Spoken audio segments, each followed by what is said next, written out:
योगी सरकार को घेरते चंद्रशेखर, नगीना सांसद की पहली प्रतिक्रिया। शिक्षक भर्ती मामले पर जमकर बरसे। उत्तर प्रदेश में 69,000 शिक्षकों की भर्ती के मामले की सोमवार को सुप्रीम कोर्ट में सुनवाई हुई। Chief justice of India DY Chandrachud की अगुवाई वाली बेंच ने सुनवाई की और 23 सितंबर के लिए अगली तारीख दे दी। इसमें सुप्रीम कोर्ट ने दोनों पक्षों से जवाब भी मांगा है। अब शिक्षक भर्ती मामले पर नगीना लोकसभा निर्वाचन क्षेत्र से सांसद और आजाद समाज पार्टी कांशीराम के नेता चंद्रशेखर ने प्रतिक्रिया दी है। सोशल मीडिया साइट पर चंद्रशेखर ने लिखा, शिक्षक भर्ती 2018 में आरक्षण में हुए घोटाले पर 16 अगस्त 2024 को माननीय इलाहाबाद उच्च न्यायालय ने अपनी मोहर लगाते हुए यूपी सरकार को न्याय से वंचित अभ्यर्थियों को न्याय देने के लिए 3 महीने का समय दिया था। नगीना सांसद ने आगे लिखा है, आज माननीय उच्चतम न्यायालय ने माननीय इलाहाबाद उच्च न्यायालय के आदेश पर रोक लगा दी। ये मेरे लिए व्यक्तिगत रूप से कष्टदायी है।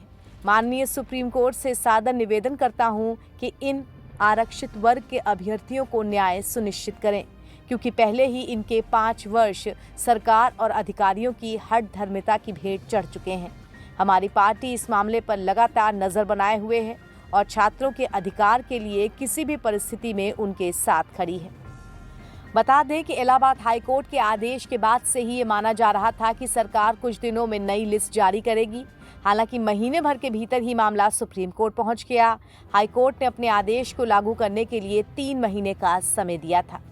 यूपी के बहुचर्चित 69,000 शिक्षक भर्ती मामले में एक बार फिर से सियासी बवाल शुरू हो चुका है। असल में सुप्रीम कोर्ट ने सोमवार को इस मामले पर सुनवाई करते हुए हाईकोर्ट की लखनऊ डबल बेंच के उस फैसले पर अंतरिम रोक लगा दी, जिसमें उत्तर प्रदेश सरकार को राज्य में 69,000 सहायक शिक्षकों की नई चयन सूची तैयार करने को कहा गया था। सुप्रीम कोर्ट ने जून 2020 और जनवरी 2022 में जारी शिक्षकों की चयन सूचियों को रद्द करने संबंधी हाईकोर्ट के आदेश पर भी रोक लगा दी, जिसमें 68,000 अभ्यर्थी शामिल थे। सुप्रीम कोर्ट के इस फैसले पर अब सियासत शुरू हो गई है। अब इस मामले पर बीजेपी के गठबंधन NDA की सहयोगी अपना दल की नेता और केंद्रीय मंत्री अनुप्रिया पटेल की प्रतिक्रिया भी आई है। इस मामले में अनुप्रिया पटेल का रिएक्शन बहुत हद तक योगी सरकार पर दबाव बनाने जैसा है।